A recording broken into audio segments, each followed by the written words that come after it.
Shalom saudara, dalam Voice of Pentecost kali ini kita akan membahas tentang kualitas bukan popularitas. Bagaimana kita dapat selalu mengambil keputusan yang berintegritas dan berani menghidupinya. Pada keadaan saat ini, dengan adanya pembatasan sosial dan segala sesuatu yang dibuat serba online, integritas kita menjadi sangat diuji. Misalnya, ketika meeting online sengaja mematikan video seolah mengalami gangguan teknis, padahal untuk mengerjakan hal yang lain. Integritas tidak hanya bicara soal keselarasan antara ucapan dan perbuatan, tetapi adalah keputusan yang kita buat secara totalitas dan konsisten. Maksudnya, terus-menerus melakukan segala sesuatu berdasarkan prinsip kebenaran. Sekalipun keputusan tersebut berbeda dengan konsep yang dianggap lazim oleh dunia. Bahkan jika keputusan tersebut terlihat merugikan untuk kita. Seperti yang diajarkan oleh Tuhan Yesus dalam Matius 5 ayat 37, jika ya, hendaklah kamu katakan ya. Jika tidak, hendaklah kamu katakan tidak. Apa yang lebih daripada itu berasal dari si jahat. Kita harus selalu berhikmat serta siap untuk berpegang teguh pada prinsip kebenaran. Saudara mungkin pernah menghadapi situasi yang memaksa saudara melakukan sesuatu yang tidak benar, baik di pekerjaan, bahkan di pelayanan atau hubungan sosial, entah karena diminta atasan atau orang yang kita kasihi. Tapi justru pada situasi seperti inilah kita dapat menerapkan ajaran Kristus untuk memiliki keberanian dan hikmat untuk berkata tidak, sekalipun dengan berbagai resiko yang harus kita hadapi. Jika kita berkompromi satu kali saja, kita akan diminta berkompromi lagi di lain kesempatan. Lambat laun, kita akan menjadi terbiasa dan pada akhirnya tidak merasa lagi bahwa perbuatan tersebut salah. Setiap hari kita dihadapkan oleh pilihan demi pilihan, tidak terkecuali tantangan dan godaan yang menguji ketaatan kita kepada Tuhan. Apa yang harus kita lakukan ketika tantangan atau godaan itu datang? Yang pertama, tidak larut dengan dunia.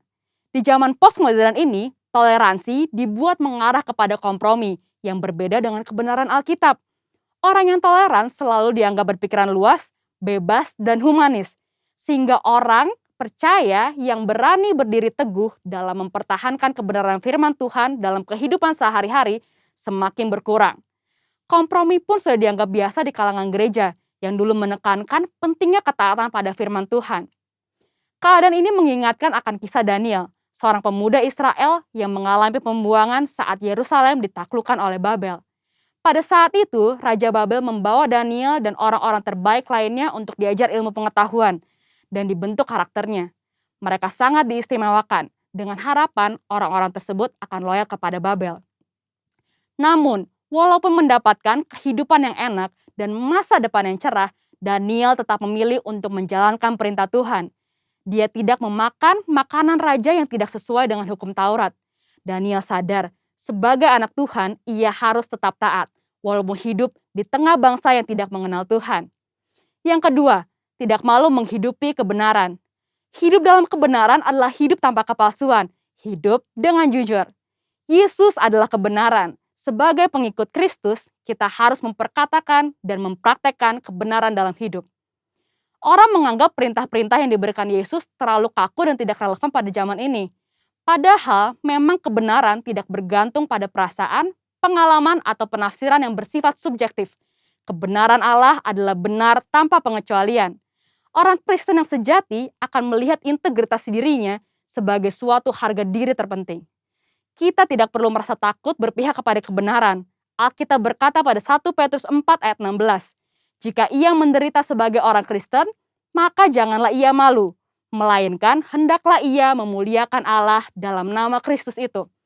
Biarlah kita tetap mempertahankan kebenaran dan memuji Tuhan. Yang ketiga, hidup seperti Yesus hidup. Yesus adalah kebenaran. Untuk dapat hidup secara benar, maka kita harus hidup dalam Yesus. 1 Yohanes 2 ayat 5-6 berkata, tetapi barang siapa menuruti firman-Nya, di dalam orang itu sungguh sudah sempurna kasih Allah. Dengan itulah kita ketahui bahwa kita ada di dalam Dia. Barang siapa mengatakan bahwa ia ada di dalam Dia, ia wajib hidup sama seperti Kristus telah hidup. Hidup menjadi sama seperti Kristus merupakan kehendak Bapa. Yesus menjelaskan lebih lanjut dalam Matius 5 ayat 48. Karena itu haruslah kamu sempurna, sama seperti Bapamu yang di surga adalah sempurna. Jika kita berkata hidup dalam Bapa, kita menjadikan Yesus sebagai Tuhan dan Juru Selamat di dalam hidup ini. dan kita wajib hidup sama seperti Yesus telah hidup. Mari kita minta pertolongan Roh Kudus untuk memimpin hidup kita pada zaman sekarang. Kita harus menyadari bahwa kita adalah anak Tuhan, maka kita harus hidup sesuai dengan firman Tuhan. Seperti Kristus taat mengerjakan apa yang ditetapkan oleh Bapanya. Itulah yang menjadi kunci keberhasilan Kristus. Seringkali kita berpikir bahwa hidup sama seperti Kristus menjadikan hidup kita terkekang dan menderita. Padahal, jika kamu tetap dalam firman-Ku, kamu benar-benar adalah murid-Ku, dan kamu akan mengetahui kebenaran, dan kebenaran itu akan memerdekakan kamu. Seperti tertulis di Yohanes 8 ayat 31-32. Itulah sebabnya, selama di bumi, Yesus tidak pernah menyia-nyiakan kesempatan yang ada. Fokus hidupnya terpusat hanya untuk melakukan kehendak Bapa. Jadi, jika kita mengikuti teladan Yesus, kita akan hidup seperti Dia. Ketika dunia menawarkan kita untuk jadi serupa sepertinya, kita harus berani mengambil keputusan yang berintegritas, yaitu dengan berkata tidak. Tidak larut dalam dunia, tidak malu menghidupi kebenaran, dan yang terutama, hidup seperti Yesus telah hidup. Mari kita menjadi orang percaya yang berintegritas penuh di tengah dunia pada zaman ini. Untuk penjelasan lebih lengkapnya dari tim teologi kami, silahkan buka link yang ada di atas atau scan QR Code yang tersedia. Salam integritas, Tuhan Yesus memberkati.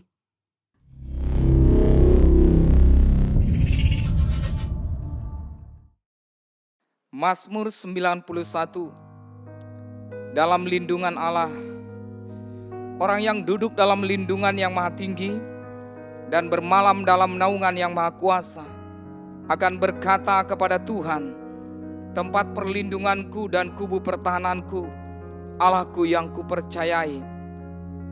Sungguh dialah yang akan melepaskan engkau dari jerat penangkap burung, dari penyakit sampar yang busuk. Dengan kepaknya ia akan menudungi engkau, di bawah sayapnya engkau akan berlindung. Kesetiaannya ialah perisai dan pagar tembok. Engkau tak usah takut terhadap kedahsyatan malam, terhadap panah yang terbang di waktu siang, terhadap penyakit sampar yang berjalan di dalam gelap, terhadap penyakit menular yang mengamuk di waktu petang. Walau 1000 orang rebah di sisimu dan 10.000 di sebelah kananmu, tetapi itu tidak akan menimpamu. Engkau hanya menontonnya dengan matamu sendiri dan melihat pembalasan terhadap orang-orang fasik. Sebab Tuhan ialah tempat perlindunganmu, yang maha tinggi telah kau buat tempat perteduhanmu. Malapetaka tidak akan menimpa kamu, dan tula tidak akan mendekat kepada kemahmu. Sebab malaikat-malaikatnya diperintahkannya kepadamu untuk menjaga engkau di segala jalanmu. Mereka akan menatang engkau di atas tangannya, supaya kakimu jangan terantuk kepada batu. Singa dan ular tedung akan kau langkahi, kau akan menginjak anak singa dan ular naga. Sungguh hatinya melekat kepadaku, maka aku akan meluputkannya. Aku akan membentenginya, sebab ia mengenal namaku. Bila ia berseru kepadaku, aku akan menjawab. Aku akan menyertai dia dalam kesesakan. Aku akan meluputkannya dan memuliakannya. Dengan panjang umur akan kukenyangkan dia, dan akan kuperlihatkan kepadanya keselamatan daripadaku.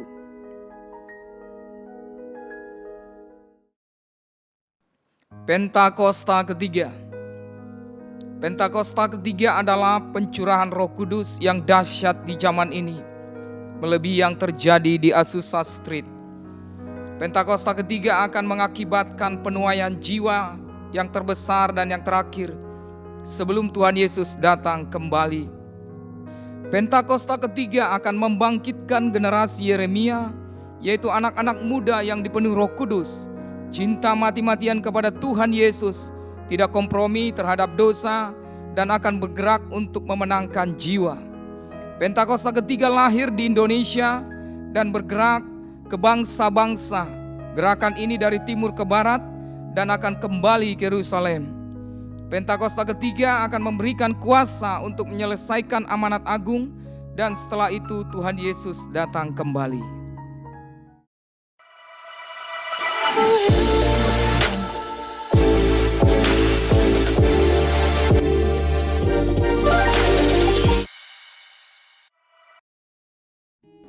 Hai, shalom saudara, apa kabar semuanya?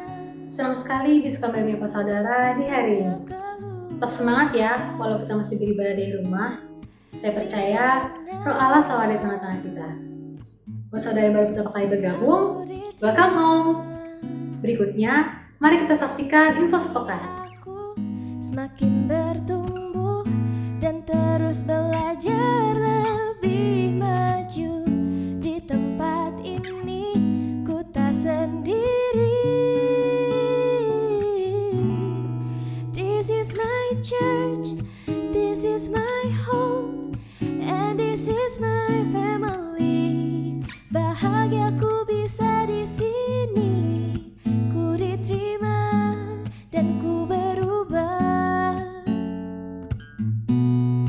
This is my church, this is my home, and this is my family. Bahagiaku bisa di sini, ku diterima dan ku berubah menjadi lebih dari pemenang.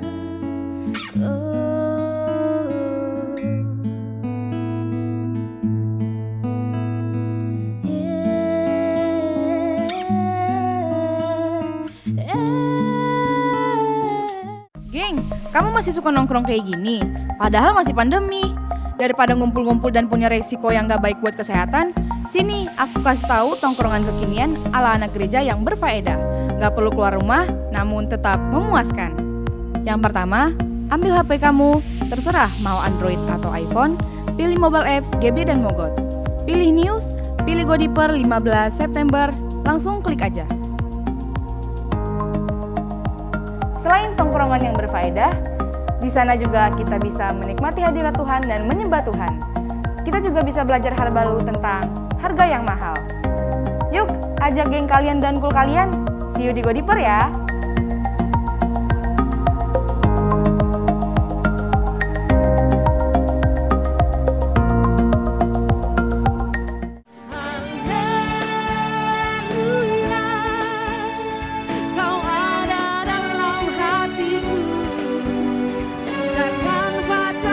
Kita mampu melakukan kehendak Tuhan dan menjalankan hidup benar oleh karena kasih karunia yang kita responi dengan iman. Ku mau bersorak bagimu, sukacita surga nyata penuhiku.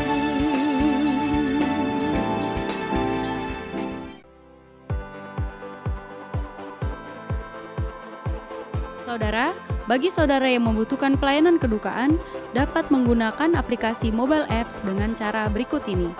Pertama, saudara dapat login ke mobile apps, setelah itu klik Care Center. Kemudian, klik tanda plus. Pilih fitur yang saudara inginkan, yaitu pelayanan kedukaan. Isi data-data yang diminta seperti nama lengkap, nomor handphone, hubungan dengan almarhum, nama almarhum, jenis kelamin, umur, rumah duka, dan keterangan. Setelah selesai, klik tombol simpan atau save. Tim kami akan segera menghubungi saudara untuk pelayanan kedukaan. Jika ada yang ingin saudara tanyakan, dapat menghubungi kami melalui hotline pelayanan jemaat di 0858 80 500.000 atau melalui sosial media GBI dan Mogot. Terima kasih, Tuhan Yesus memberkati.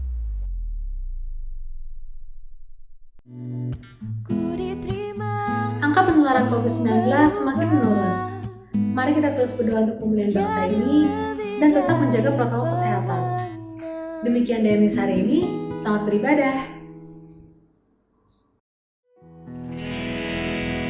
Shalom Ibu Bapak Saudara sekalian, welcome home. Mari waktu ini kita berikan sama-sama untuk membawa ucapan syukur, untuk menyatakan pujian buat Tuhan kita. Karena kebaikannya, karena rahmatnya yang selalu baru dan selalu ada bagi setiap kita. Dan mari di waktu ini kita muliakan Tuhan sama-sama. Berikan pujian ini sungguh bagi Tuhan. Haleluya. Kasih tepuk tangan sama-sama di rumah kita.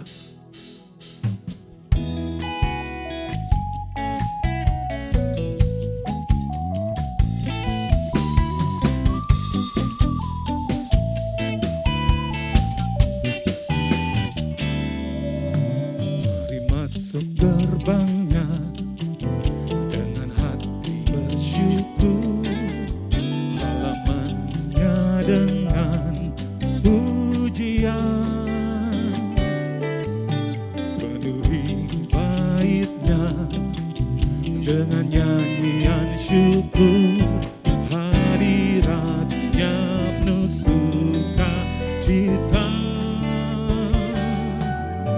Mari masuk gerbangnya dengan hati bersyukur, halamannya dengan pujian. Penuhi baitnya dengan nyanyian syukur, hadiratnya penuh sukacita. Sebab Tuhan Dia baik dan anugerahnya kekal selama-lamanya. Amin. Sebab Tuhan Dia baik dan anugerahnya kekal selama-lamanya. Amin. Oh, mari masuk gerbangnya dengan hati bersyukur, halamannya dengan pujian. Penuhi baitnya dengan nyanyian syukur, hadiratnya penuh sukacita.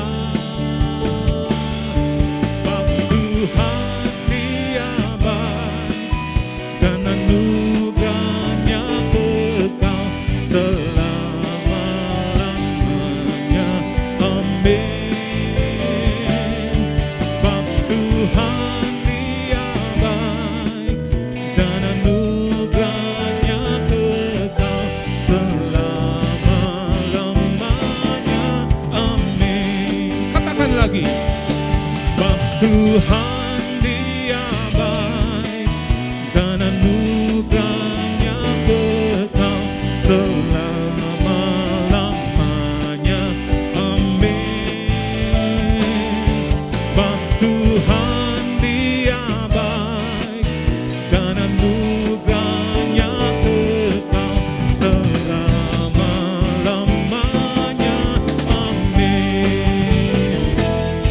Sebab Tuhan Dia baik dan anugerahnya kekal selama-lamanya.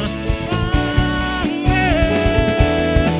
Sebab Tuhan Dia baik dan anugerahnya kekal selama-lamanya. Amin. Selama-lamanya. Amin. Selama-lamanya. Amin.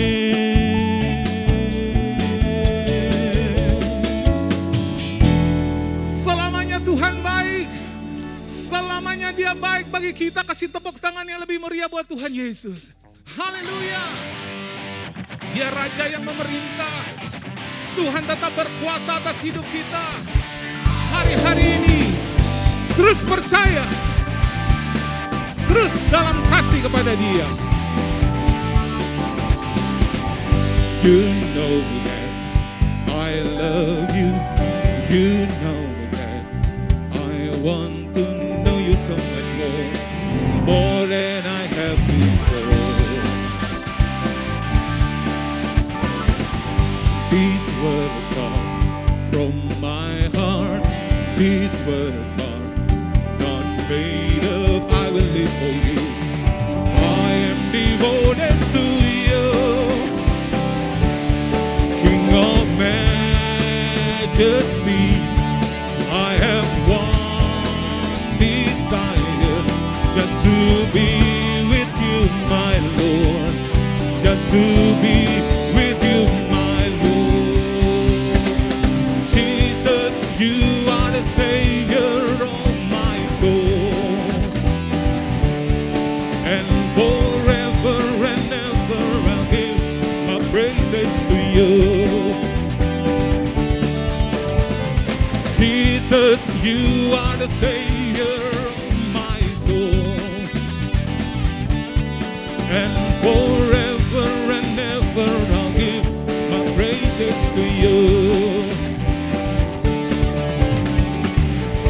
You know that I love you. You know that I want to know you so much more than I had before. These words are from my heart. These words are not made up. I will live for you. I am devoted to you, King of majesty. I have one desire, just to be with you, my Lord. Just to be with you, my Lord. Jesus, you are the Savior of my soul. And forever and ever I'll give my praises to you. Jesus, you are the Savior of my soul. And forever and ever I'll give my praises to you. King of majesty, I have one desire, just to be with you, my Lord. Just to be with you, my Lord.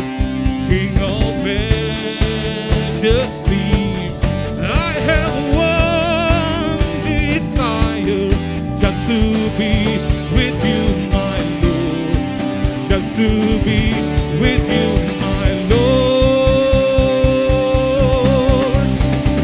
Jesus, you are the Savior of my soul. And forever and ever I'll give my praises to you. Jesus, you are the Savior of my soul. And forever and ever I'll give my praises to you. And forever and ever I'll give my praises to you. Oh, and forever and ever I'll give my praises to you.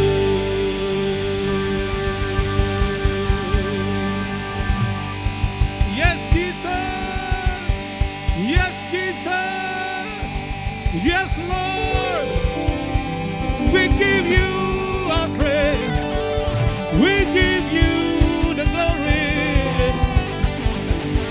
No one like you, no, no, no. None like you, oh God, none like you. Tak ada yang seperti Engkau, Tuhan. Tak ada yang menandingi Engkau, Tuhan. Tak ada yang menyamai kebesaran-Mu.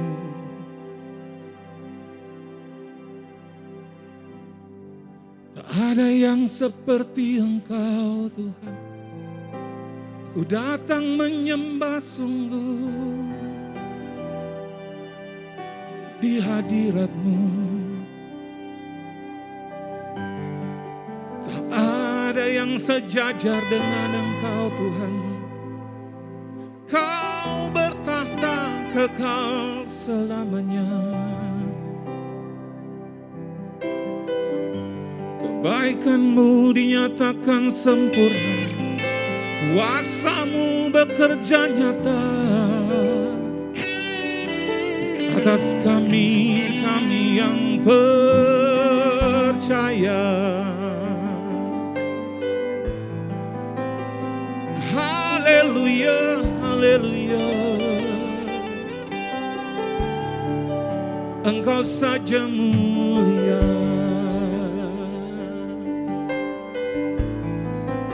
Terima kasih.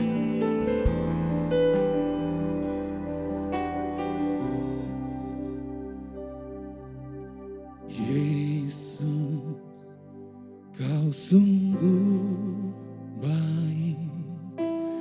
Yesus, nama-Mu indah.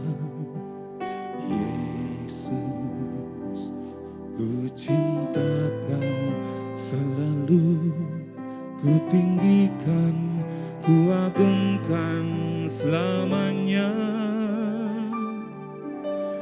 Yesus, Kau sungguh baik. Yesus, namamu indah. Yesus, ku cinta Kau selalu, ku tinggikan, ku agungkan selamanya. Ku mau memujimu, ku selalu pujimu. Ku mau menyembahmu, ku selalu sembahmu. Kau yang layak terima semua pujian, kemuliaan hanya bagi Tuhan.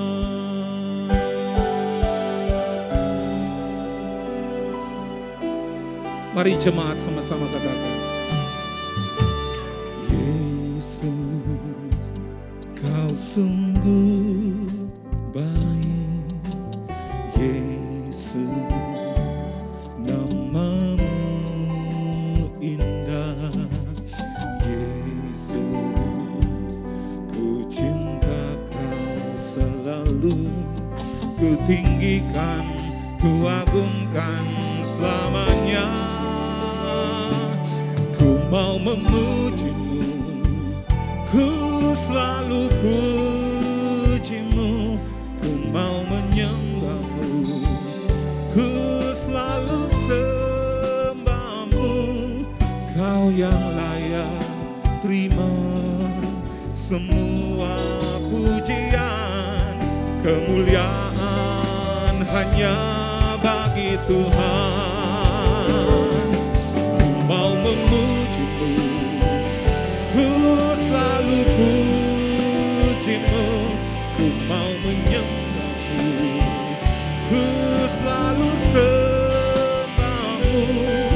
Kau yang layak terima semua pujian, kemuliaan hanya bagi Tuhan. Oh, ku mau memujimu, ku selalu pujimu.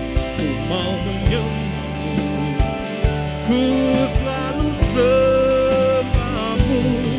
Kau yang layak terima semua pujian, kemuliaan hanya bagi Tuhan. Ku mau memujimu, ku selalu pujimu. Ku mau menyembahmu, ku selalu sembahmu. Kau yang layak terima semua pujian, kemuliaan hanya bagi Tuhan. Ku mau memujimu, ku selalu pujimu. Ku mau menyembahmu, ku selalu sembahmu. Kau yang layak terima semua pujian, kemuliaan hanya bagi Tuhan. Kau yang layak, katakan, Kau yang layak terima semua pujian, kemuliaan hanya bagi Tuhan. Sekali lagi aku, Kau yang layak terima semua pujian, kemuliaan hanya bagi Tuhan.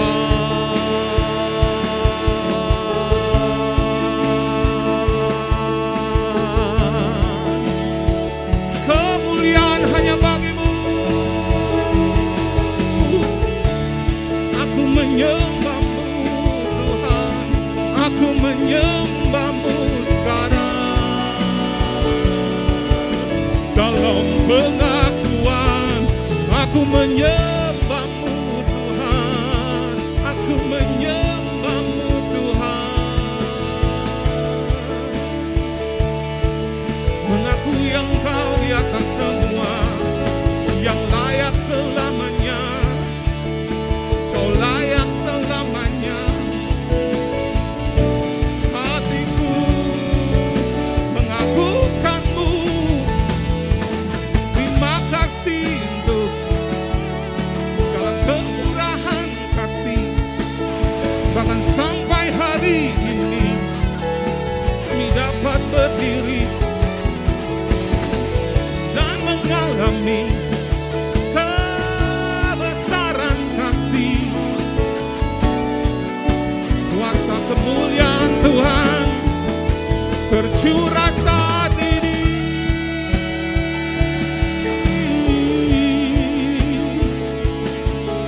Oriala bosandara dalam keya dalam boda dalam bose.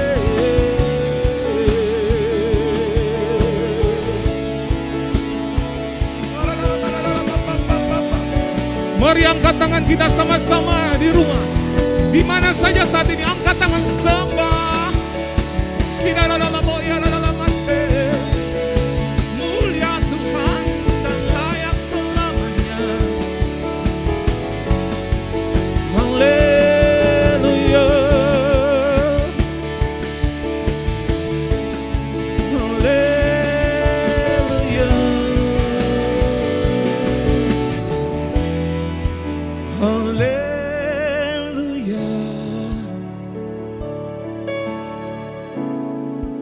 Haleluya.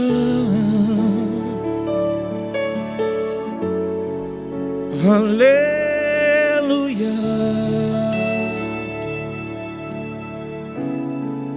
Ada kemurahan Allah.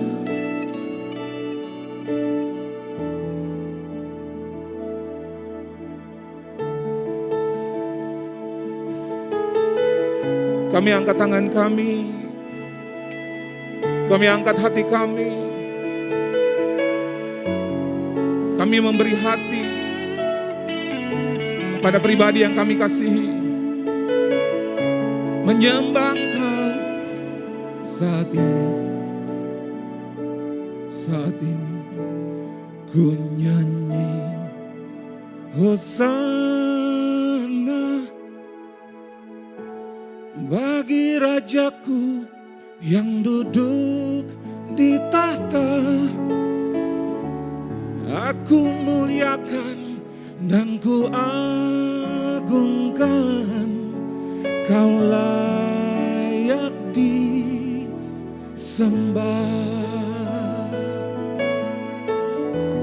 Ku nyanyi Hosana bagi Rajaku yang duduk di tahta. Aku muliakan dan ku agungkan. Kau layak disembah. Oh, ku nyanyi Hosana bagi Rajaku yang duduk di tahta. Aku muliakan dan ku agungkan. Kau layak disembah. Ku nyanyi Hosana bagi Rajaku yang duduk di tahta. Aku muliakan dan ku agungkan. Kau layak disembah. Mari gereja Tuhan katakan. Ku nyanyi Hosana bagi Rajaku yang duduk di tahta.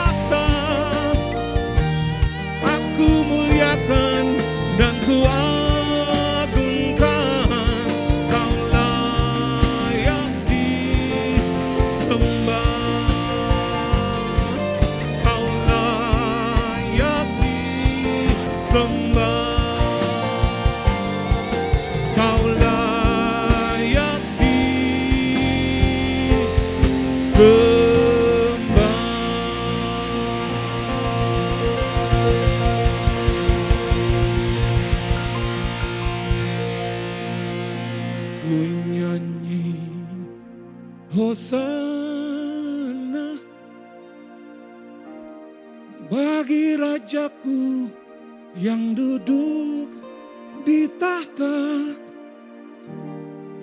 Aku muliakan dan ku agungkan, Kau layak disembah, Kau layak disembah, Kau layak disembah.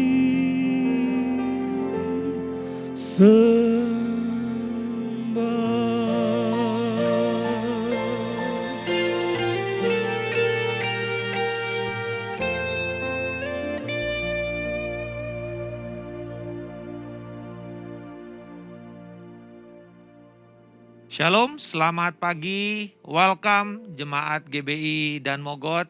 Dan saya bersyukur pada hari ini kita bisa bersama-sama beribadah melalui online. Dan saya bersyukur juga untuk kesempatan yang diberikan oleh hambanya Bapak Gembala, Pak Alex yang memberikan kesempatan untuk mimbar ini diisi untuk pemberitaan firman Tuhan oleh saya. Bapak Ibu Saudara-saudara sekalian, tema firman Tuhan kita pada hari Minggu ini adalah harga yang mahal. Teks kita dari Lukas pasal yang ke-14, ayat yang ke-25 sampai dengan 35. Segala sesuatu harus dilepaskan untuk mengikuti Yesus. Pada suatu kali banyak orang berduyun-duyun mengikuti Yesus dalam perjalanannya. Sambil berpaling ia berkata kepada mereka, "Jikalau seorang datang kepadaku dan ia tidak membenci bapaknya, ibunya, istrinya, anak-anaknya, saudara-saudaranya laki-laki atau perempuan, bahkan nyawanya sendiri, ia tidak dapat menjadi muridku. Barang siapa tidak memikul salibnya dan mengikut aku, ia tidak dapat menjadi muridku. Sebab siapakah di antara kamu yang kalau mau mendirikan sebuah menara, tidak duduk dahulu, membuat anggaran biayanya, kalau-kalau cukup uangnya untuk menyelesaikan pekerjaan itu. Supaya jikalau ia sudah meletakkan dasarnya dan tidak dapat menyelesaikannya, jangan-jangan semua orang yang melihatnya mengejek dia. Sambil berkata, orang itu mulai mendirikan tetapi ia tidak sanggup menyelesaikannya. Atau raja mana yang kalau mau pergi berperang melawan raja lain, tidak duduk dahulu untuk mempertimbangkan apakah dengan 10.000 orang ia sanggup menghadapi lawan yang mendatanginya dengan 20.000 orang. Jikalau tidak, ia akan mengirimkan utusan selama musuh itu masih jauh untuk menanyakan syarat-syarat perdamaian. Dengan demikian pula lah tiap-tiap orang di antara kamu yang tidak melepaskan dirinya dari segala miliknya tidak dapat menjadi muridku. Garam memang baik, tetapi jika garam juga menjadi tawar, dengan apakah ia diasinkan? Tidak ada gunanya baik untuk ladang maupun untuk pupuk, dan orang membuangnya saja. Siapa mempunyai telinga untuk mendengar, hendaklah ia mendengar. Tuhan, kami mengucap syukur untuk firman kebenaran-Mu pada hari ini.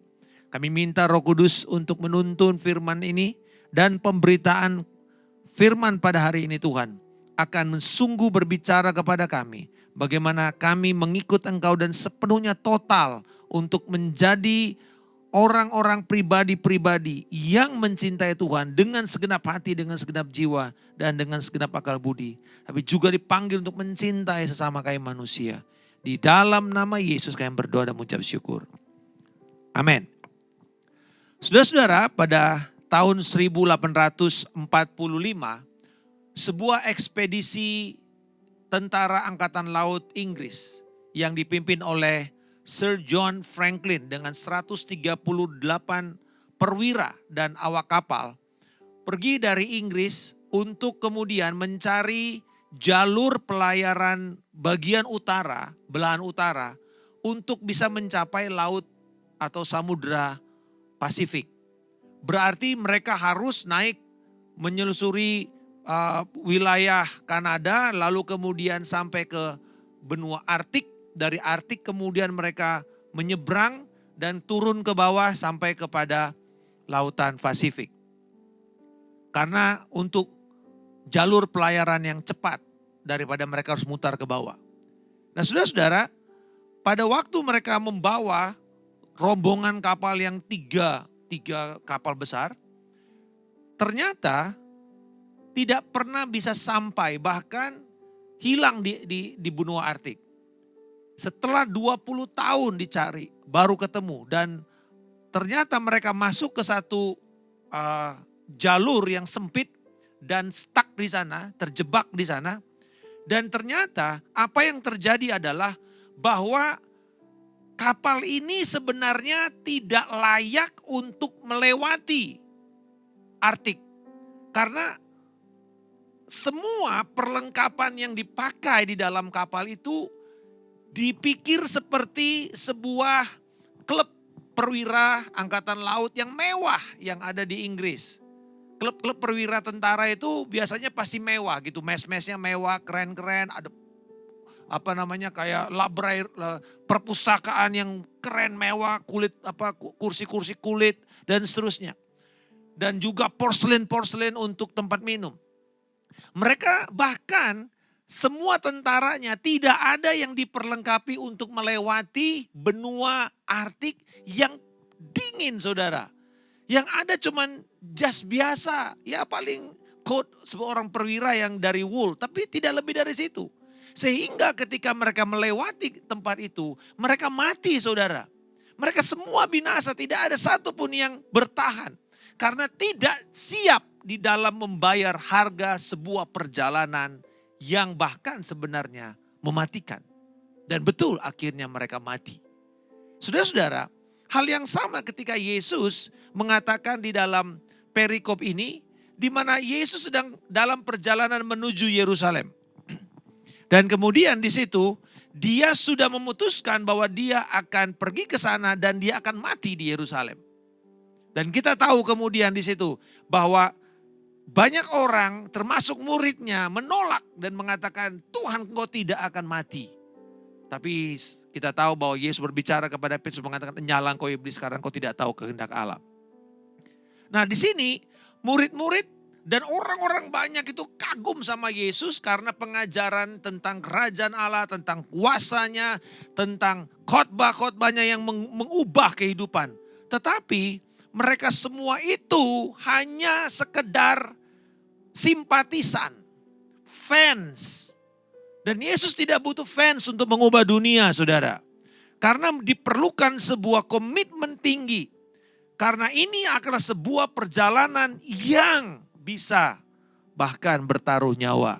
Untuk itu, kata murid atau matetes ini adalah orang yang bersedia sudah memperhitungkan harga ketika mereka akan mengikuti seseorang. Karena ini akan menjadi perjalanan seumur hidup mereka. Dan itu sebabnya Yesus kemudian memberikan sebuah preview bagaimana untuk menjadi seorang murid. Ada kualifikasinya. Nah di dalam teks ini ada bagian strukturnya itu ada pendahuluannya yaitu ayat yang ke-25. Yesus berbicara dalam orang banyak mengikuti dia. Lalu kemudian ayat 26 dan 27 dia berbicara mengenai pemuritan. Dan kemudian nanti ayat 28 sampai 33 itu diberikan sebuah perumpamaan. Dan kemudian adalah penutup atau kesimpulan di dalam ayat 34 dan 35. Nah di sini saudara-saudara, Yesus tahu dengan jelas, kita akan melihat di sini apa yang mahal itu saudara. Yaitu pemuritan. Mengikuti Yesus itu mahal. Billy Graham mengatakan, menerima Kristus itu tidak bayar apa-apa karena dibayar semuanya oleh Kristus. Tetapi mengikuti Yesus itu harganya seluruh hidupmu. Accepting or receiving Christ costs you nothing. But following Christ costs you everything. Nah ini saudara-saudara. Jadi di sini kita melihat Yesus mau mengatakan it's very costly. Mahal sekali harganya kalau kamu mau jadi murid. Tetapi itulah yang akan mengubah dunia. Itulah yang akan membawa perbedaan. Itulah yang akan menjadi orang-orang yang dipercayakan Tuhan amanat agung. Bukan sekedar orang yang sekedar ikut-ikutan rame-rame karena lagi keren, lagi tren. Lalu kemudian kita cari Tuhan sama-sama. Bukan itu saudara. Tetapi orang yang mengerti harganya. Jadi di sini kita akan lihat harga sebuah pemuritan itu melibatkan harga hubungan, relasi, relational cost. Lalu kemudian ada sacrificial cost. Dan nanti ada counting the cost. Bagaimana engkau mesti menghitung harganya. Lalu the result of the cost. Hasil daripada harga itu apa. Nah yang pertama Yesus berkata di sini mengenai harga pemuritan ayat 26 dan 27. Bahwa Yesus berkata jikalau seorang datang kepadaku. Jadi kalau seseorang mau datang pada Yesus. Tapi ia tidak membenci bapaknya, ibunya, istrinya, anak-anaknya, saudara-saudaranya, laki-laki dan perempuan, bahkan nyawa sendiri. Ia tidak dapat menjadi muridku. Barang siapa tidak memikul salibnya dan mengikut aku, ia tidak dapat menjadi muridku. Pertanyaannya di sini. Ini ayat seringkali disalahgunakan oleh orang-orang yang gak ngerti firman. Lalu mengatakan menuduh kekristenan itu kasar. Menuduh kekristenan itu tidak hormat kepada orang tua. Menuduh orang Kristen itu sebagai orang-orang yang tidak peduli dengan orang tuanya. Sehingga kadang-kadang mereka mengatakan jangan jadi Kristen. Ntar makko engkong lo gak bisa didoain lagi. Gak bisa disembayangin lagi. Atau kemudian mereka mengatakan kamu jadi orang yang durhaka. Bukan, Yesus tidak pernah mengajarkan itu. Karena gak mungkin Yesus melanggar hukum Taurat. Dikatakan bahwa hormatilah ayah ibumu. Saudara-saudara di perjanjian lama itu ketat saudara. Hormati itu tidak sama dengan taati. Taat itu ada batasnya. Tetapi ketika menghormati, sekalipun orang itu jahat, sekalipun orang tua kita mungkin gak kenal Tuhan, tetapi Alkitab mengatakan hormati itu sampai dia mati pun kita tidak boleh mengomong sesuatu yang negatif, meremehkan, melecehkan, mentertawakan, mengolok-olok. Itu artinya menghormati. Menghormati bukan karena orang itu layak dihormati, enggak. Karena memang itu perintah Tuhan. Nah saudara-saudara, di sini Yesus tidak sedang berbicara mengajarkan murid-muridnya untuk menjadi pemberontak kepada orang tua. Karena gak mungkin kalau seorang suami harus membenci istrinya atau anak-anaknya. Alkitab berkata bahwa ini adalah sebuah gambaran tentang Kristus dan jemaat, tentang pernikahan di dalam surga. Gak mungkin Yesus menolak dan melanggar semua itu. Nah apa kalau gitu maksudnya? Yesus ini adalah seorang orator yang bagus. Seorang komunikator yang genius. Apa yang dia lakukan adalah dia melakukan hukum paradoks. Untuk membuat orang tuh kaget. Biasa kan gitu ya kalau ada orang yang berbicara dan dia mau menarik perhatian orang dengan cepat. Dia membuat sebuah pernyataan yang sangat kontroversial langsung. Itu langsung menohol orang kaget. Apa ini maksudnya? Kok tiba-tiba dia ngomong sesuatu yang bertentangan? Lalu orang jadi mulai bangun semua gitu loh. Nah Yesus berbicara di sini untuk membuat mereka berpikir tentang harga mengikut Yesus. Dan di dalam perjanjian baru jelas sekali di sini bahwa ini harga yang akan diikuti oleh semua pengikut Yesus. Bahkan murid-muridnya, bahkan semua orang sampai sekarang. Harga itu tidak pernah turun. Harga pemuritan ini tidak pernah mengalami devaluasi saudara. Tuhan mau minta kita untuk mementingkan Allah lebih daripada yang lain. Jangan berpikir jadi murid itu enak-enak gitu. Ya, kalau kamu mau mengikuti aku, ketika nanti ada pilihan mencintai orang yang dilihat dengan mencintai Tuhan, mentaati firman Allah dengan tunduk kepada tradisi-tradisi masa lalu, tradisi-tradisi keluarga yang mungkin bahkan bertentangan dengan firman Allah. Di mana pilihan saudara? Itu maksudnya. Ketika ada sebuah perbedaan antara kehendak Allah dengan kehendak manusia yang diwakili mungkin oleh orang tua kita, diwakili mungkin oleh pasangan kita, oleh anak kita. Di mana kita akan berdiri? Apa yang saudara akan ambil sebagai keyakinan saudara? Jadi di sini Yesus sedang berbicara mengenai kontras. dan perbandingan. Dia mau bandingin antara kasihmu kepada istrimu dengan kasihmu kepada dengan Yesus gimana? Mana lebih besar? Kalau kamu tidak bisa membuat bahkan kasihmu kepada Allah itu lebih besar daripada engkau mencintai dirimu, engkau tidak layak jadi murid Yesus. Tidak layak. Jadi di sini Yesus mau mengatakan sampai sekarang kecenderungan orang, kecenderungan duniawi adalah me first. Me first, saya dulu, saya dulu. Nggak ada saudara. Pada waktu kita mengikuti Yesus, kita tahu bahwa di sini Yesus mau mengatakan mencintai Tuhan lebih daripada yang lain.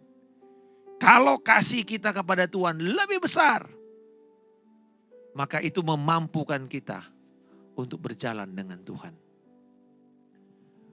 Seorang murid adalah kekasih Allah yang hebat. Tetapi juga dia adalah kekasih keluarganya dan sahabat-sahabatnya. Tapi dimulai dengan ini.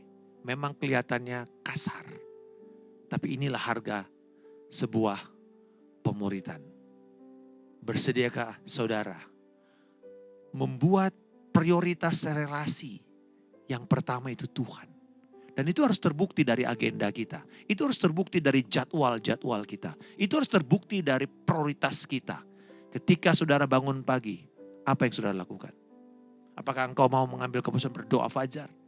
Mengambil keputusan untuk berdoa? Mengambil keputusan untuk dalam sepanjang hari itu engkau juga memberikan waktu untuk berdoa bersama-sama baik secara jemaat, sebagai keluarga, atau mungkin di tempat komunitas yang lain.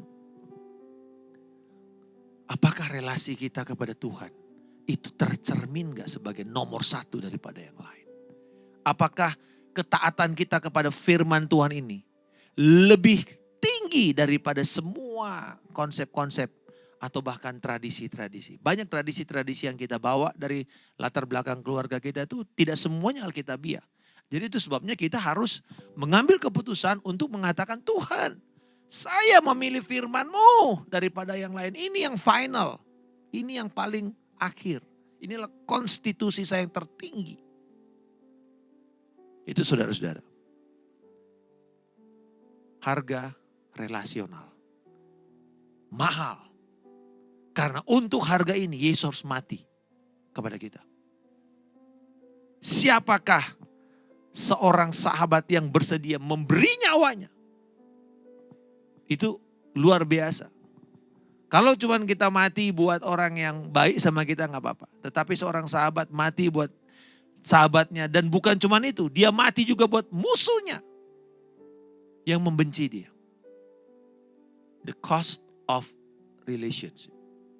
Saudara-saudara, sometimes waktu kita mengikut Tuhan Yesus, kita meninggalkan hubungan-hubungan kita yang lama.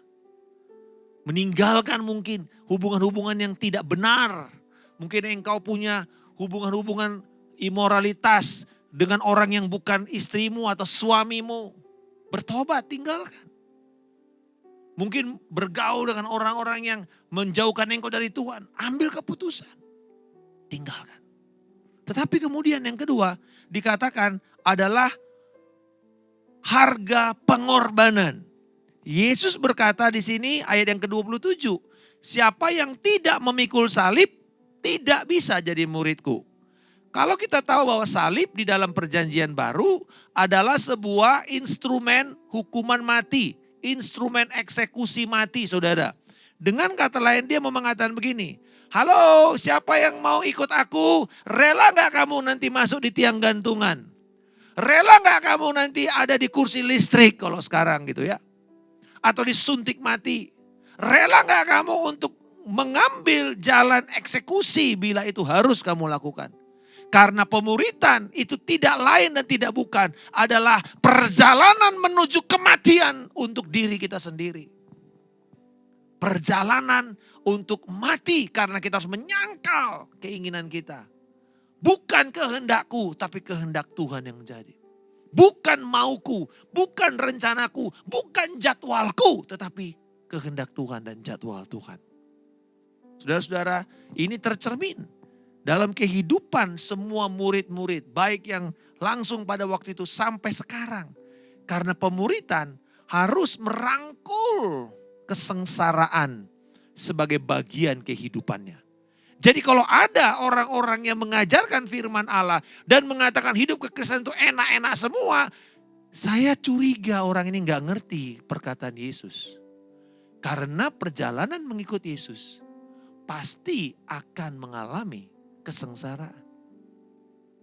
Sekalipun kita sedang berada di dalam tuntunan Tuhan Yesus, Tuhan sendiri punya maksud, kadang-kadang dia bawa kita ke lembah kegelaman. Dia bawa kita ke lembah maut. Dia tuntun kita ke sana. Tapi kita tahu bahwa karena dia yang berkuasa, dia yang berdaulat, dan segala sesuatu dia bekerja untuk mendatangkan kebaikan kepada kita dan kepada kemuliaannya. Maka itu akan dilakukan. Dan kita bersyukur kalau itu bisa terjadi kepada kita. Saudara-saudara, di sini kita bisa melihat bagaimana kita mengenal Tuhan sekalipun akan melewati harga yang tidak mudah. Pemuritan menuntut segala sesuatu. Tidak ada kekecualian, saudara. Tidak ada exception. Karena siapapun yang mau mengikuti Yesus harus melewati jalan yang sulit ini. Sempitlah jalan menuju kepada kehidupan kekal. Sempitlah jalan, sulitlah jalan untuk ikut Yesus dengan sejati. Tapi itu yang Tuhan mau. Pandemik ini menguji kita, menguji gereja. Apakah betul kita menghasilkan murid atau sekedar fans Yesus Kristus?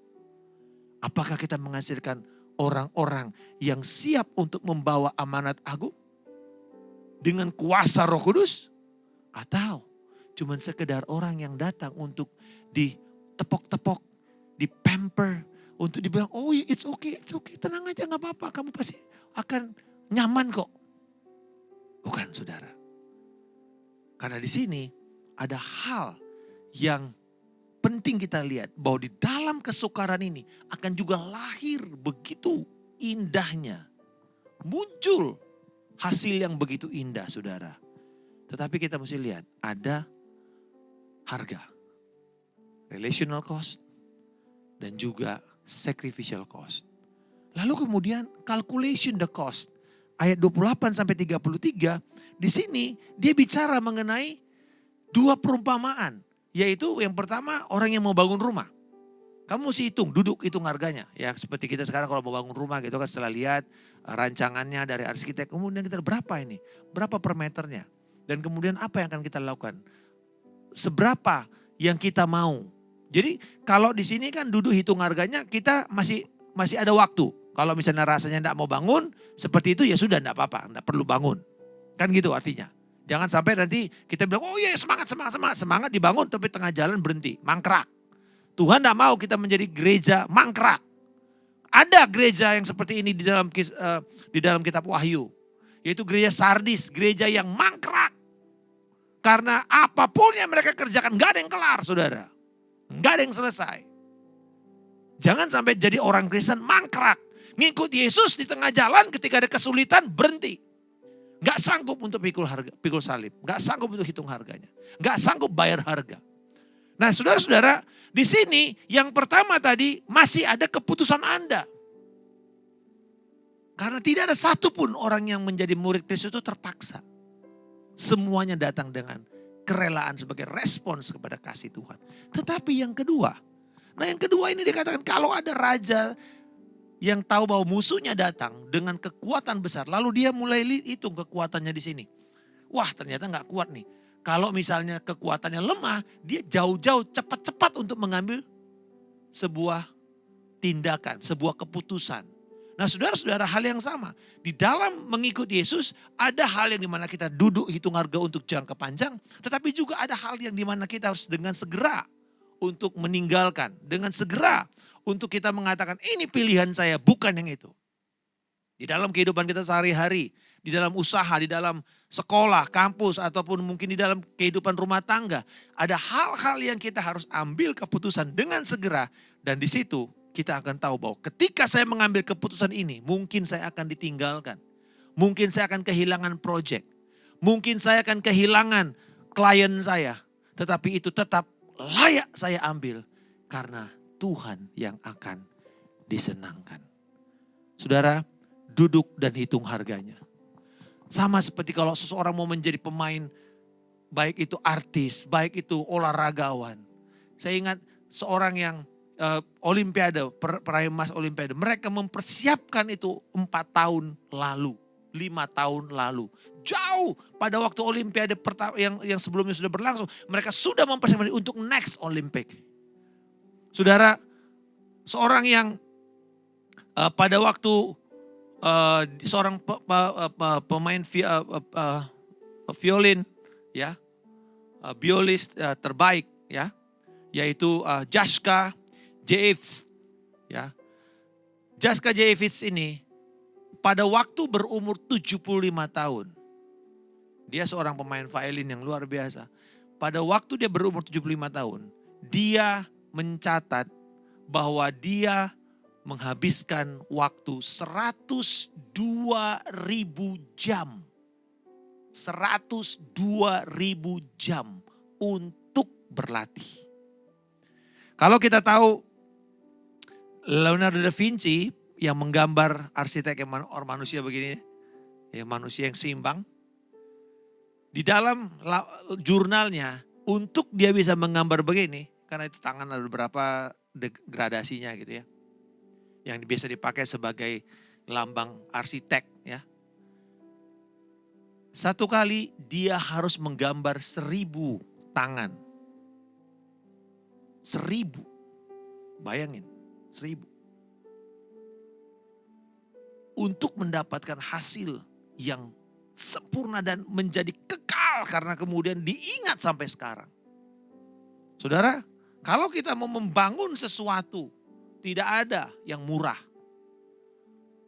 Kalau kita mau membuat dampak kepada banyak orang, menjadi murid Kristus, dan menjadikan orang lain murid Kristus juga, apa yang kita punya haruslah sesuatu yang kekal, yang kita bisa bawa kepada mereka.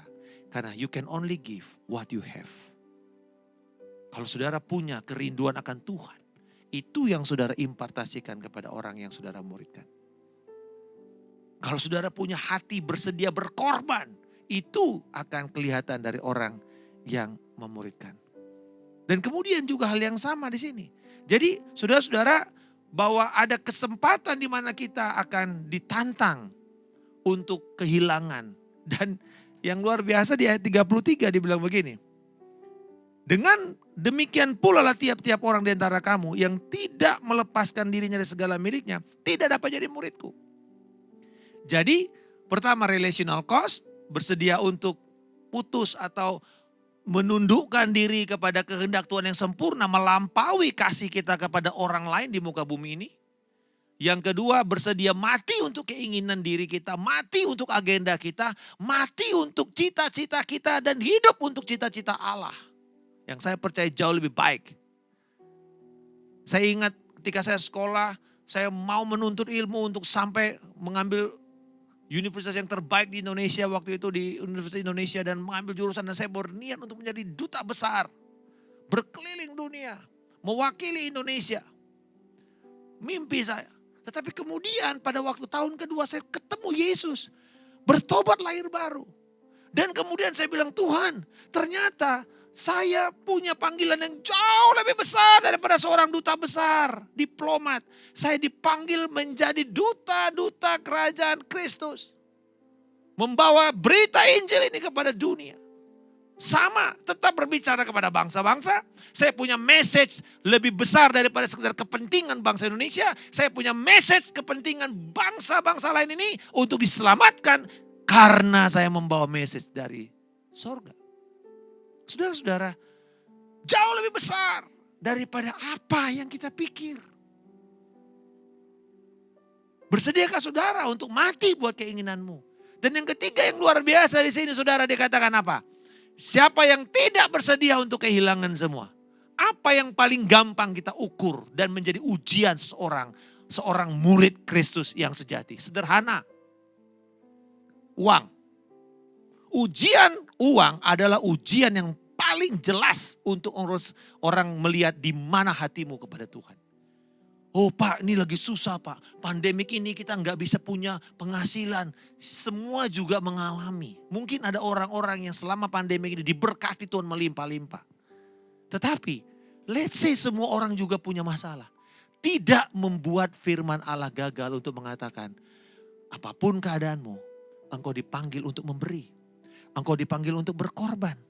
Engkau dipanggil untuk hidup memberkati secara teratur. Saudara, saya belajar bahwa setiap bulan sekalipun sulit, tapi saya berdoa, Tuhan, kami mau memberkati orang-orang ya, mungkin yang karena kami tinggal di daerah yang ada apartemen untuk di mana orang-orang ada security, ada janitor, ada segala macam. Dan saya bilang bahwa setiap bulan kami mau memberkati mereka dengan protein. Mungkin sederhana, telur 2 pak 1 orang. Tapi saudara, ketika saya datang dan bilang, Pak terima kasih ya Pak, bahwa ini datang dari Bapak. Saya juga gak kenal orang ya, oh ya kamu yang kerja di sini ya. Dan dia bilang, aduh Pak pas banget Pak, udah habis semua makanan Pak. Indonesia itu kalau bisa nasi sama telur aja hidup ya. Dia bilang, Pak terima kasih. Persis habis Pak, persediaan cuma nasi doang. Cuman beras doang.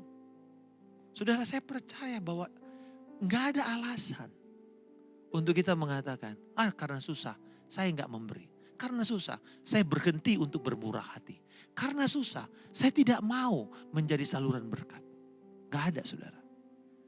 Di tengah-tengah kesulitan kita memperlihatkan bagaimana kita memiliki hati yang sepenuhnya terjual kepada Kristus. Di mana hatimu berada, di situ hartamu berada. Di mana hartamu berada, di situ juga hatimu berada. Apakah hati kita ada pada Yesus? Kepada orang-orang yang susah, kepada mereka yang sedang mengalami penderitaan. Bila hati kita ke sana, maka harta kita akan mengalir ke sana. Ini yang paling luar biasa. Bagaimana engkau memakai keuanganmu selama masa pandemik ini? Apakah tetap kita setia kepada Tuhan? Membawa apa yang menjadi milik kepunyaan Tuhan. Dan biarkan Tuhan membuktikan kesetiaannya. Memelihara kita dan menjaga kita. Dan ini bukan hanya milik pendeta.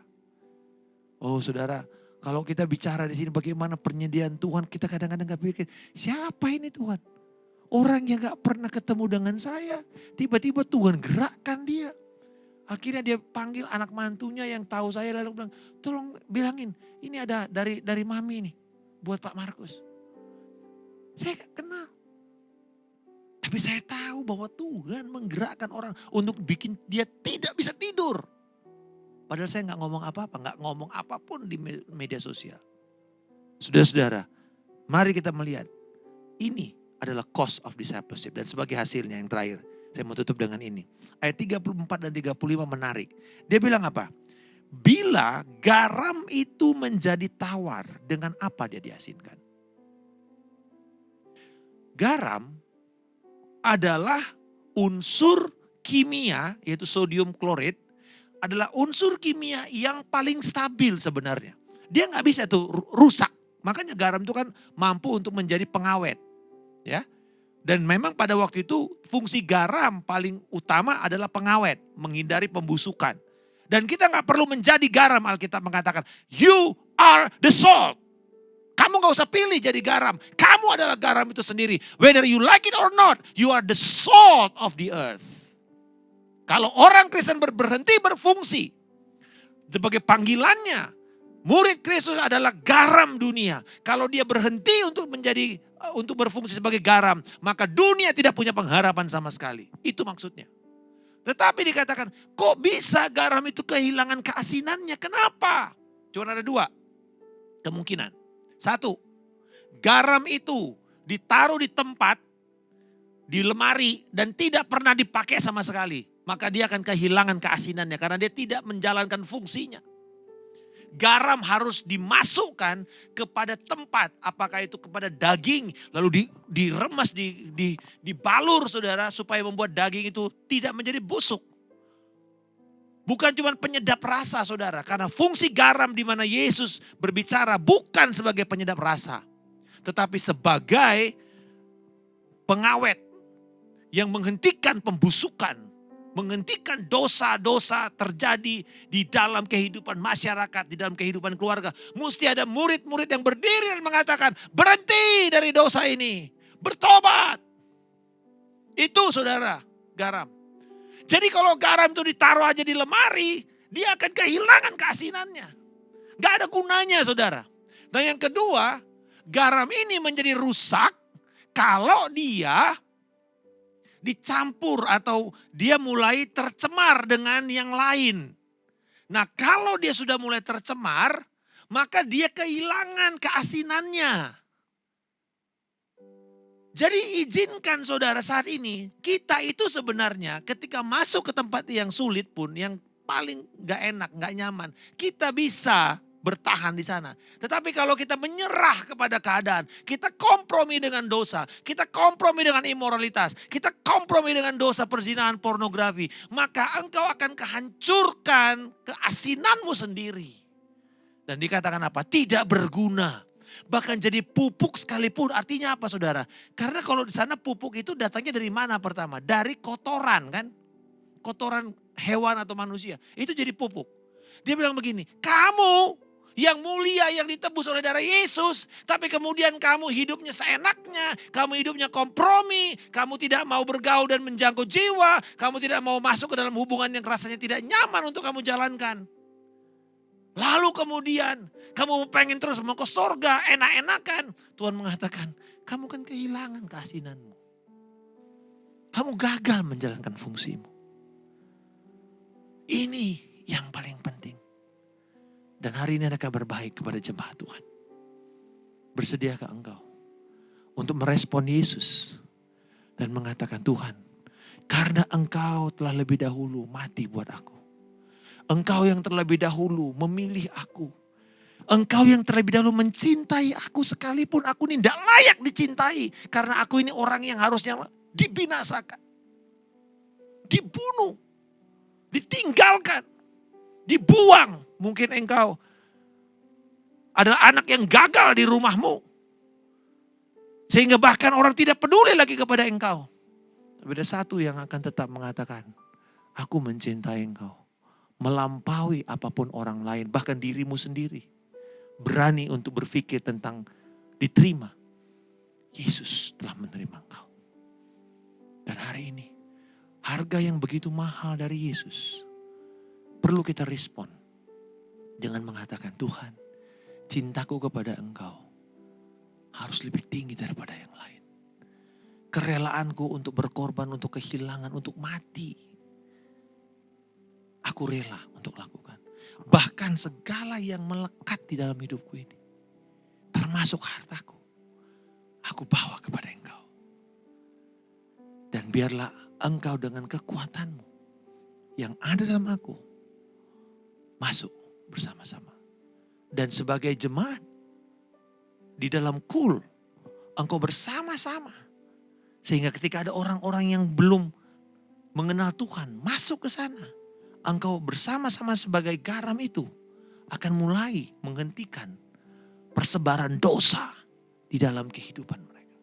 Sama seperti kita di dalam pandemik ini. Bahwa ketika kita mengambil keputusan untuk melakukan prokes, kita sedang menghentikan persebaran dari pandemik ini. Hal yang sama.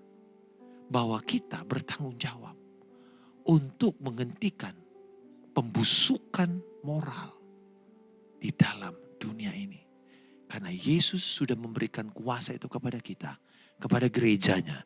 Dan saat ini gereja dengan kuasa Roh Kudus itu akan datang dan menjangkau dan membawa pemulihan. Berita kabar baik harus diberitakan. Baru Yesus datang kepada dunia ini. Bapa di surga, terima kasih untuk harga yang begitu mahal. Dan terima kasih Engkau memberikan kepada kami keberanian untuk merespon. Dan biarlah kami Tuhan bersedia menaruh cinta kepada Engkau mengatasi yang lainnya. Terima kasih Tuhan bahwa kiranya kami bersedia untuk menjalani salib itu setiap hari. Hidupku bukan aku lagi, tapi Kristus dalamku. Dan hidup yang kami hidupi hari ini adalah hidup oleh iman kepada anak Allah. Terima kasih Tuhan. Bahkan kemurahan hati kami tidak akan berhenti sekalipun akan ada dan sedang mengalami masa sulit di dalam pandemik ini. Tapi kami percaya bahwa kami diberkati untuk terus menjadi saluran berkat. Dan terima kasih bahwa kami adalah garam. Kami tidak perlu mencoba menjadi garam. Kami adalah garam. Dan kami dipanggil untuk menghentikan pembusukan dosa dan memberitakan kabar baik. Biarlah setiap orang yang mendengar, yang bertelinga, mendengar suara Tuhan kepada kami hari ini dan mentaatinya. Di dalam nama Tuhan Yesus Kristus, kami telah berdoa dan mengucap syukur. Haleluya. Amin. Shalom saudara semua yang dikasihi Tuhan. Puji Tuhan, saat ini kita kembali diberi kesempatan untuk mempersembahkan yang terbaik dari apa yang Tuhan sudah berikan dalam hidup kita. Mari kita berdoa. Bersyukur kepadamu atas anugerahmu dalam hidup setiap kami hari lepas hari. Dan saat ini kami persembahkan apa yang terbaik dari bagian yang Tuhan sudah percayakan dalam hidup kami. Kami berdoa apa yang kami persembahkan Tuhan temukan sebagai persembahan yang harum dan menyenangkan hati Tuhan.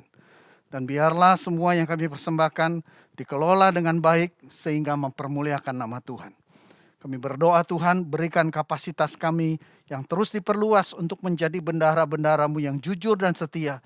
Dan menjadi saluran berkat buat semakin banyak orang. Di dalam nama Tuhan Yesus kami berdoa. Amin. You know that I love you. You know that I want to know you so much more than I have before. These words are from my heart. These words are not made up. I will live for you. I am devoted to you. King of majesty, I have one desire, just to be with you, my Lord, just to be with you, my Lord. Jesus, you are the Savior of my soul, and forever and ever I'll give my praises to you. Jesus, you are the Savior of my soul, and forever and ever I'll give my praises to you. You know that I love you. You know that I want. Saudara, ini waktunya kita terima berkat daripada Tuhan. Mari buka hatimu dan angkat kedua tanganmu tinggi-tinggi. Prajurit-prajurit Tuhan yang gagah perkasa, saat ini terimalah berkat, kasih karunia, damai sejahtera, serta sukacita yang berlimpah-limpah. Curahkan Bapa dari surga melalui Tuhan kita Yesus Kristus. Di dalam persekutuan dengan Roh Kudus, dicurahkan mulai saat ini sampai selama-lamanya. Setiap kita yang diberkati sama-sama katakan, amin.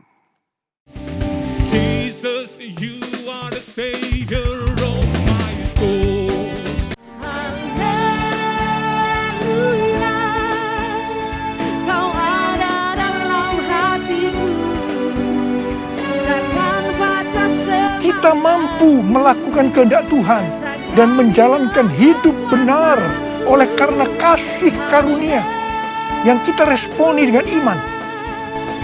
ku mau bersorak